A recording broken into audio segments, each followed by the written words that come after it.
నమస్తే, welcome to up front news. ముందుగా headlines. అత్యంత విషమంగా ఎమ్మెల్యే మాగంటి ఆరోగ్య పరిస్థితి. ఐసీయూలో వెంటిలేటర్పై చికిత్స అందిస్తున్న డాక్టర్లు.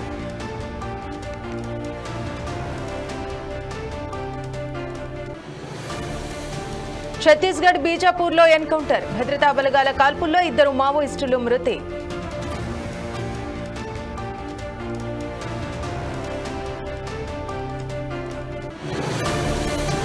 మేడ్చల్ జిల్లా ఘట్కేసర్ పరిధిలో రోడ్డు ప్రమాదం. ఏదులాబాద్లో కరెంటు స్తంభాన్ని ఢీకొట్టిన కారు, 2 మృతి.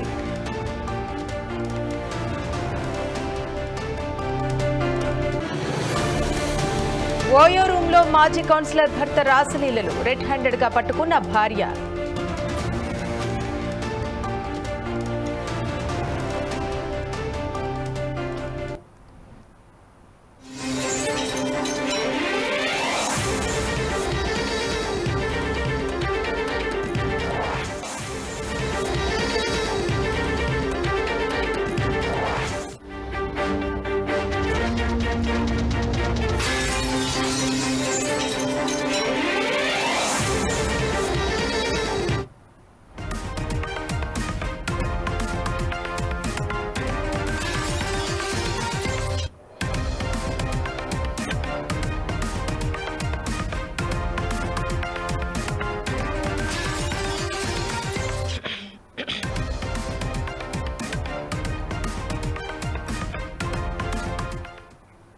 ఛత్తీస్గఢ్ రాష్ట్రం బీజాపూర్ జిల్లాలో ఎన్కౌంటర్ జరిగింది. నేషనల్ పార్క్ అటవీ ప్రాంతంలో భద్రతా బలగాలు సర్చ్ ఆపరేషన్ నిర్వహిస్తుండగా వారికి మావోయిస్టులు తారసపడ్డారు.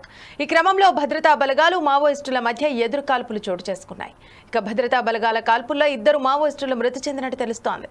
ఘటనా స్థలం నుంచి భారీగా ఆయుధాలు స్వాధీనం చేసుకున్నారు. మరికొంతమంది మావోయిస్టు అగ్రనేతలు ఉన్నారనే సమాచారంతో నేషనల్ పార్క్ అటవీ ప్రాంతాన్ని జల్లెడ పడుతున్నాయి భద్రతా బలగాలు.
ఛత్తీస్గఢ్ రాష్ట్రం బీజాపూర్ జిల్లాలో భారీ ఎన్కౌంటర్ జరిగింది. నేషనల్ పార్క్ అటవీ ప్రాంతంలో భద్రతా బలగాలు సర్చ్ ఆపరేషన్ నిర్వహిస్తుండగా వారికి మావోయిస్టులు తారసపడ్డారు. ఈ క్రమంలో భద్రతా బలగాలు మావోయిస్టుల మధ్య ఎదురు కాల్పులు చోటు చేసుకున్నాయి. ఇక భద్రతా బలగాల కాల్పుల్లో 2 మావోయిస్టులు మృతి చెందినట్టు తెలుస్తోంది. ఇక ఘటనా స్థలం నుంచి భారీగా ఆయుధాలు స్వాధీనం చేసుకున్నారు. మరికొంతమంది మావోయిస్టు అగ్రనేతలు ఉన్నారనే సమాచారంతో నేషనల్ పార్క్ అటవీ ప్రాంతాన్ని జల్లెడ పడుతున్నాయి భద్రతా బలగాలు.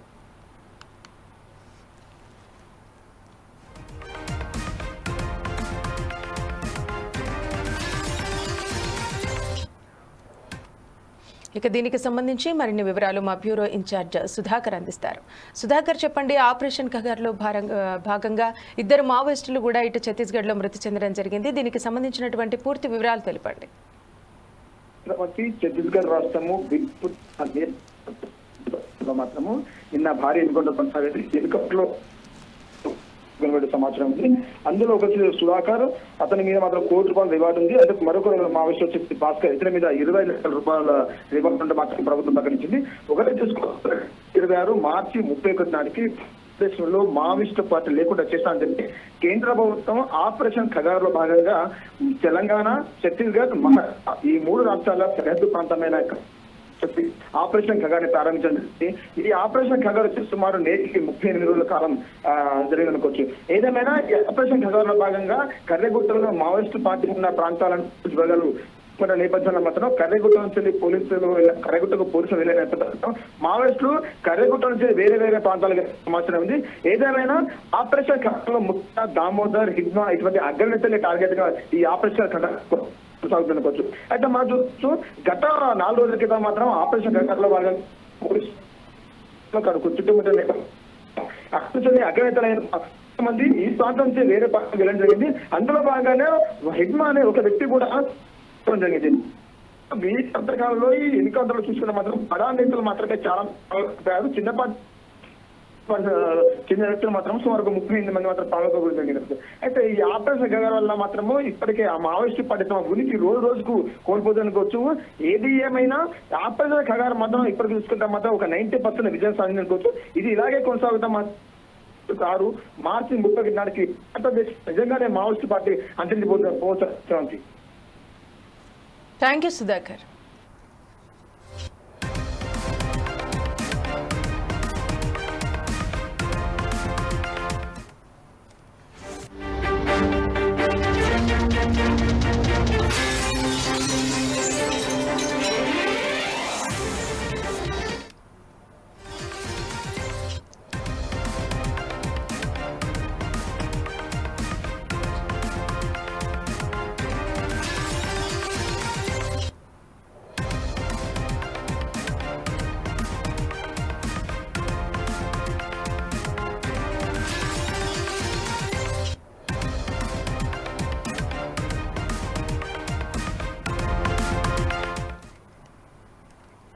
బ్రేకింగ్ న్యూస్ చూస్తున్నాం. ఖమ్మం జిల్లా కల్లూరులో ఓ ఎస్ఐ హరితపై దాడి ఘటన తీవ్ర కలకలం రేపుతోంది. ఓ హోటల్లో కాంగ్రెస్ నేతలు సిబ్బందికి మధ్య వాగ్వాదం చోటు చేసుకోగా సమాచారం అందుకున్న ఎస్ఐ హరిత ఘటనా స్థలానికి చేరుకున్నారు. ఇరు వర్గాలకు సర్ది చెప్పేందుకు ఆమె ప్రయత్నించారు. ఈ క్రమంలో విధి నిర్వహణలో ఉన్న ఎస్ఐ హరిత పట్ల ఓ కాంగ్రెస్ కార్యకర్త దురుసుగా ప్రవర్తించాడు. ఎస్ఐ హరితపై చేయి చేసుకున్నాడు. దీంతో పోలీసులు ఆ కార్యకర్తతో పాటు పలువురిని అదుపులోకి తీసుకుని పోలీస్ స్టేషన్ కు తరలించారు.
ఖమ్మం జిల్లా కల్లూరులో ఎస్ఐ హరితపై దాడి ఘటన తీవ్ర కలకలం రేపుతోంది.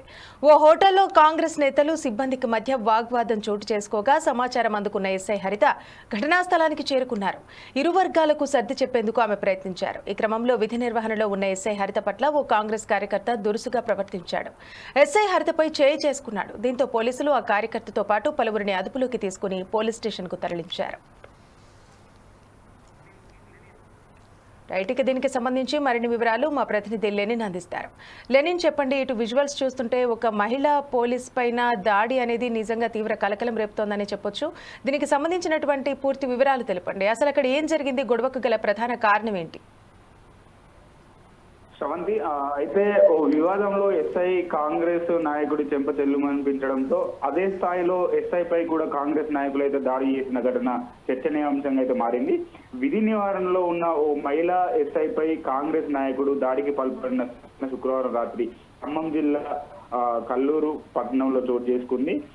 తల్లాడ మండలానికి చెందిన రాయల రాము అనే యువ కాంగ్రెస్ నాయకుడు తన అనుచరులతో కలిసి కల్లూరు ఎస్ఎస్పి సెంటర్ లో ఉన్న హోటల్కు వెళ్లి తినడానికి ఆర్డర్ ఇచ్చారు.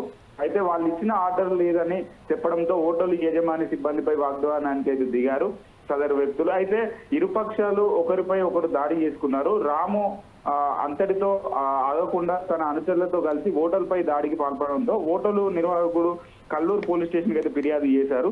వెంటనే ఎస్ఐ హరిత సిబ్బందితో ఘటనా స్థలానికి అయితే చేరుకొని గొడవను ఆపే ప్రయత్నం చేసింది. ఈ క్రమంలో మహిళా ఎస్ఐ హరిత రాముకు మధ్య వాగ్వాదం అయితే జరిగింది. ఈ సందర్భంగా ఎస్ఐ పట్ల రాము దురుసుగా ప్రవర్తించడంతో ఎస్ఐ రాము చెంపపై కొట్టింది. దీంతో రాము కూడా ఎస్ఐపై దాడికైతే పాల్పడ్డాడు. దీంతో ఒక్కసారిగా ఆ ప్రాంతం ఉద్రిక్తంగా మారింది. దీనికి సంబంధించిన వీడియో నెట్టింట వైరల్ గా అయితే మారింది. కల్లూరు పోలీసులు రాముతో పాటు తన అనుచరులు 6గురిని అదుపులోకి తీసుకొని ఏదైతే విఎం బంజార్ పోలీస్ స్టేషన్ కు తరలించారు. ట్రీట్మెంట్ ఇచ్చినట్టు తెలుస్తుంది. వారిపై కేసు నమోదు చేసి దర్యాప్తు అయితే చేపడుతున్నారు అని వెల్లడించారు శ్రవంతి. అలానే ఈ విషయం తెలుసుకున్న పోలీసులపై దాడికి పాల్పడడం ఏంటని పలువురు అయితే ప్రశ్నిస్తున్నట్టు శ్రవంతి. అయితే లెనిన్, అక్కడ హోటల్లో కాంగ్రెస్ నేతలు బస చేసినట్టయితే మనకు తెలుస్తోంది. మరి కాంగ్రెస్ నేతలు వాళ్ళు ఏమైనా మధ్యమత్తులో ఉన్నారా? ఆ మధ్యమత్తులోనే ఇటు ఎస్ఐపై దాడికి పాల్పడ్డారా? అయితే కొన్ని ఆరోపణలు అయితే వినిపిస్తున్నాయి. వాళ్ళు అదుపు తప్పి అంటే మిస్బిహేవ్ చేశారు, ఎస్ఐ పట్ల దురుసుగా ప్రవర్తించారనే ఆరోపణలు అయితే వస్తున్నాయి. దానిపైన పోలీసులు అయితే పూర్తి విచారణ చేపడుతున్నారు శ్రవంతి. అయితే లెనిన్, అంటే ఒక మహిళపై దాడి చేయడం అనేది చాలా పెద్ద తప్పు. అందులో డ్యూటీలో ఉన్న ఎస్ఐపై దాడి చేయడం ఇంకో తప్పు. సో ఇక్కడ మహిళా ఎస్ఐ మీద దాడి చేయడం అనేది చాలా పెద్ద తప్పు అని మనం అనుకోవచ్చు. సో తనకి శిక్ష అనేది కూడా భారీగానే ఉంటుందని అనుకోవచ్చా? అయితే శ్రవంతి, మనం చూసుకున్నట్లయితే తెలంగాణ మొత్తము ఏదైతే ఎస్ఐ పైన దాడిని అయితే తీవ్రంగా ఖండిస్తున్నది. ఒక మహిళ పట్ల దాడి జరగడం పట్ల మొత్తం సమాజం కూడా వారందరికీ వ్యతిరేకంగా అయితే పోస్టులు పెడుతున్నారు. అట్లనే వారందరినీ కఠినంగా శిక్షించాలని చెప్పేసి కూడా సోషల్ మీడియా వేదికలలో ఏదైతే కొంతమంది అయితే వారిని చేస్తున్నారు. అయితే ట్రోల్ చేసే అటువంటి నేపథ్యంలో అనేక మంది కూడా మహిళ పట్ల ఏంది ఎట్లా దురుసుగా ప్రవర్తిస్తారనే అంశం కూడా లేవనెత్తుతున్నారు. అయితే ఆడ పూర్తిగా జరిగిన విషయం ఏంటి అని చెప్పేసి కూడా పోలీసులు అయితే ఆరా తీస్తున్నారు Sravanthi. Thank you Lenin.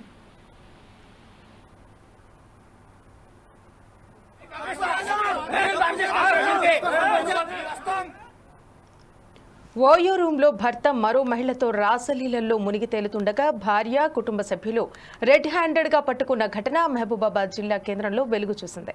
Mahabubabad మున్సిపాలిటీలో ఓ ప్రధాన పార్టీకి చెందిన మాజీ కౌన్సిలర్ భర్త భరోసా కేంద్రంలో సపోర్ట్ పర్సన్గా విధులు నిర్వహిస్తున్న ఓ యువతితో వివాహేతర సంబంధం పెట్టుకున్నాడు. అయితే గతంలో ఇదే విషయంపై భార్య భర్తను పలుమార్లు మందలించింది. అయినప్పటికీ భర్త తన పద్ధతిని మాత్రం మార్చుకోలేదు. ఈ క్రమంలోనే ఓయో రూమ్లో ఆ యువతితో ఏకాంతంగా గడుపుతున్న వేళ భార్య, తన కుటుంబ సభ్యులు ఓయో రూంపై దాడి చేశారు. తలుపులు పగలగొట్టి మరీ లోపలికి దూసుకెళ్లారు. మాజీ కౌన్సిలర్ భర్తతో పాటు ఆ యువతిని చితకబాదారు. అనంతరం డయల్ 100 జిల్లా ఎస్పీకి ఫిర్యాదు చేశారు. కఠిన చర్యలు తీసుకోవాలంటూ వారు డిమాండ్ చేశారు. అయితే గతంలో కూడా ఒకసారి ఇలానే జరిగితే రెడ్ హ్యాండెడ్గా పట్టుకొని మందలించి వదిలేశారని, అయినా పద్ధతి మార్చుకోలేదని ఆరోపించింది. ఘటనా స్థలానికి చేరుకున్న పోలీసులు కేసు నమోదు చేసి దర్యాప్తు చేస్తున్నారు. ఇక దేశవ్యాప్తంగా ఓయో రూమ్లు అసాంఘిక కార్యకలాపాలకు నిలయంగా మారాయని సమాజం కోడై కూస్తుండగా ఇటీవలే ఓయో రూమ్లో ప్రవేశాలకు కఠిన నిబంధనలను అమలు చేస్తున్నారు. అయినా అసాంఘిక కార్యకలాపాలు జరుగుతూనే ఉన్నాయి.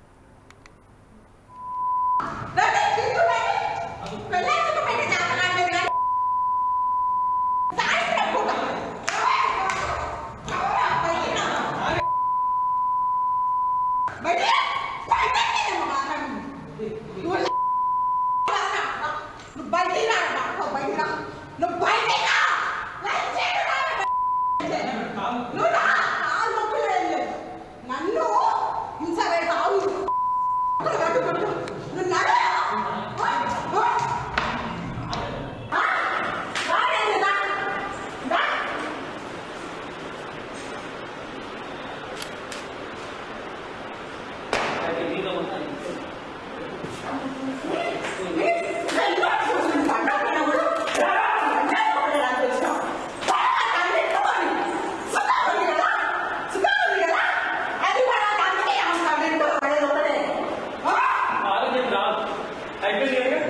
भैया वीडियो कॉल तो नहीं हो दीना समझ भैया हाँ ये मतलब पढ़ना मुझे लगा हाँ बोलो मेरा घर मुझे ना पढ़ा नहीं हो हाँ इसका ना आता चुरा है कैसा hero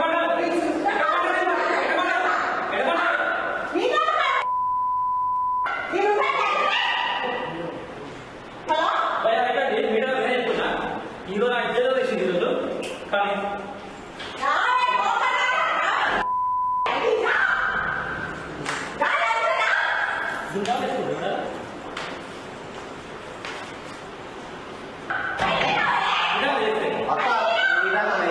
ఎవరు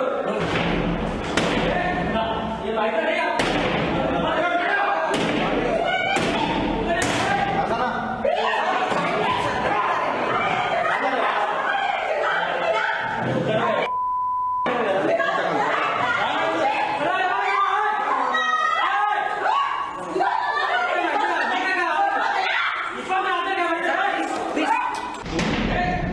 ये बाइक नहीं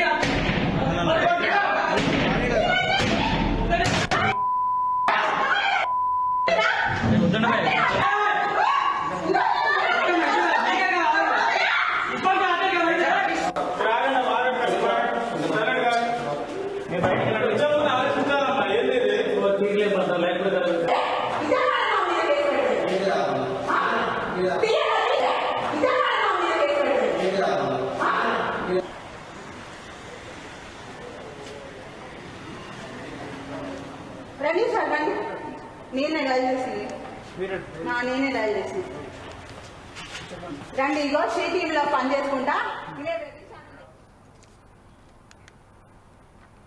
ఓయో రూంలో భర్త మరో మహిళతో రాసలీలలో మునిగి తేలుతుండగా భార్య కుటుంబ సభ్యులు రెడ్ హ్యాండెడ్గా పట్టుకున్న ఘటన మహబూబాబాద్ జిల్లా కేంద్రంలో వెలుగు చూసింది. మహబూబాబాద్ మున్సిపాలిటీలో ఓ ప్రధాన పార్టీకి చెందిన మాజీ కౌన్సిలర్ భర్త భరోసా కేంద్రంలో సపోర్టు పర్సన్గా విధులు నిర్వహిస్తున్న ఓ యువతితో వివాహేతర సంబంధం పెట్టుకున్నాడు. అయితే గతంలో ఇదే విషయంపై భార్య భర్తను పలుమార్లు మందలించింది. అయినప్పటికీ భర్త తన పద్ధతిని మాత్రం మార్చుకోలేదు. ఈ క్రమంలోనే ఓయో రూంలో ఆ యువతితో ఏకాంతంగా గడుపుతున్న వేళ భార్య తన కుటుంబ సభ్యులు ఓయో రూంపై దాడి చేశారు. తలుపులు పగలగొట్టి మరీ లోపలికి దూసుకెళ్లారు. మాజీ కౌన్సిలర్ భర్తతో పాటు ఆ యువతిని చితకబాదారు. అనంతరం డయల్ 100 జిల్లా ఎస్పీకి ఫిర్యాదు చేశారు. తనపై కఠిన చర్యలు తీసుకోవాలంటూ వారు డిమాండ్ చేస్తున్నారు.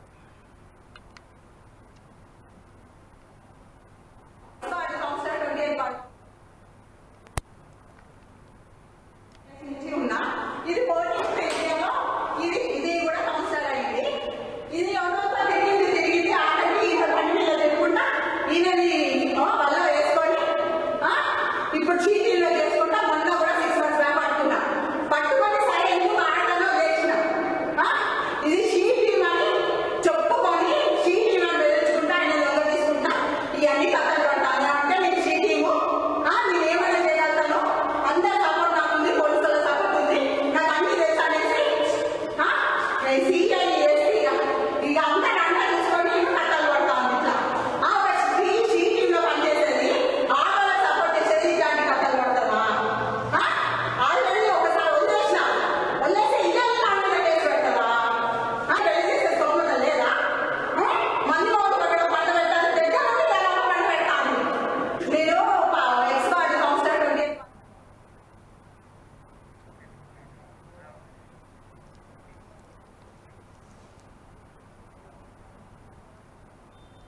ఇక గతంలో కూడా ఒకసారి ఇలానే జరిగితే రెడ్ హ్యాండెడ్గా పట్టుకుని మందలించి వదిలేశారని అయినా పద్ధతి మార్చుకోలేదని అన్నారు.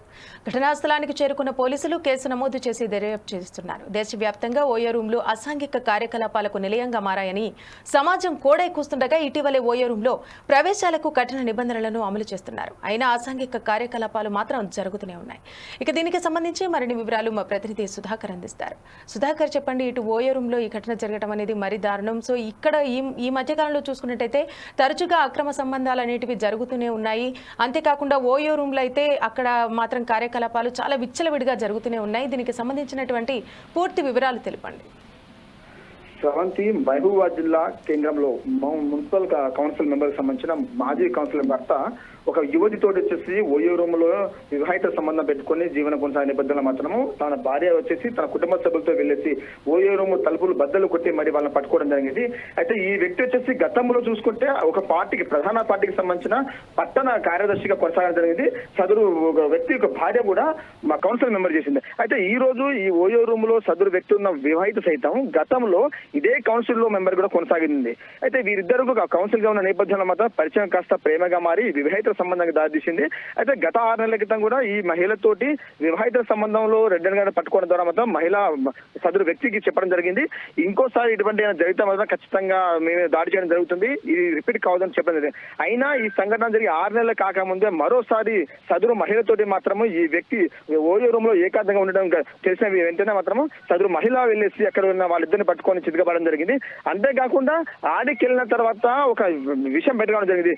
ఇప్పుడున్న మహిళ వచ్చేసి సఖీ సెంటర్ లో ఒక ఉద్యోగం చేస్తూ ఆ సఖీ సెంటర్ కి సంబంధించిన వాహనాన్ని సైతం తీసుకొచ్చి ఆ ఓయో రూమ్ ముందు పక్కన పెట్టి లోపలికి వెళ్ళి వివాహిత సంబంధం కొనసాగిన నేపథ్యం కనబడుతుంది. అయితే ఒకటే చూసుకోవచ్చు, ఈ మధ్య కాలంలో ఉమ్మడి వరంగల్ జిల్లా వ్యాప్తంగా కానీ అలాగే తెలంగాణ రాష్ట్ర వ్యాప్తంగా ఓయో రూమ్ లో అసాంఘిక కార్యక్రమాలకు అడ్డంగా మార్చుకొని చాలా మంది వివాహిత సంబంధాల కోసం అక్కడికి వెళ్ళి ఇటువంటి కార్యక్రమాలు నిర్వహిస్తున్న నేపథ్యం కనబడుతుంది. అయితే గతంలో చూసుకుంటే ఒక 4 నెలల క్రితం వరంగల్ లో సైతం డిగ్రీ చదువుతున్న విద్యార్థిని కొంతమంది ఫ్రెండ్స్ కూడా తీసుకెళ్లి ఇదే ఓయో రూమ్ లో మత్తు పానీయం స్వీకరించి ఆమె మీద అత్యాచారం చేసిన పరిస్థితి నెలకొంది. ఇటువంటి సంఘటనలు వరుసగా కొనసాగుతున్న మాత్రం పోలీస్ శాఖ మాత్రం ఈ ఓయో రూమ్ల మీద ఏదో తూత మంత్రంగానే వెళ్ళేసి ఇటువంటి సంఘటన జరిగిన మాత్రమే రైడ్ చేయడము, వాళ్ళకు చెప్పడం జరుగుతుంది. కానీ ఇటువంటి అసంఘిక కార్యక్రమాలు చేస్తున్న ఓయో రూమ్ల మీద ఖచ్చితంగా పటిష్టమైన భద్రతా ఏర్పాటు చేయడం జరిగితేనే మాత్రము ఇటువంటి కొంత నేరాలను ఆపరుచుకోవచ్చు. కానీ నిన్న జరిగిన సంఘటన చూసుకుంటే మాత్రము ఇది చాలా అంటే పొలిటికల్, అంటే రాజకీయంగా ఉన్న వాళ్ళు 10 మందికి నీతులు చెప్పే విధంగా ఉండాలి. కానీ ఇది రాజకీయ రంగ ప్రవేశం ఉన్న వాళ్ళు మాత్రమే ఇటువంటి అసాంఘిక కార్యక్రమాలు చేసుకుంటూ బయట ప్రపంచానికి తప్పుదో చేసే ప్రయత్నిస్తారు. కాబట్టి ఇటువంటి సంఘటన మరియు అంటే మళ్ళీ జరగకుండా ఉండడం కోసం మాత్రం ఇప్పటికీ సదరు మహిళ మీద అలాగే ఆ వ్యక్తి మీద మాత్రం పోలీసులు ఫిర్యాదు చేయడం జరిగింది. వారి మీద కేసు నమోదు చేసి దర్యాప్తు మాత్రం పోలీసులు కొనసాగించవచ్చు.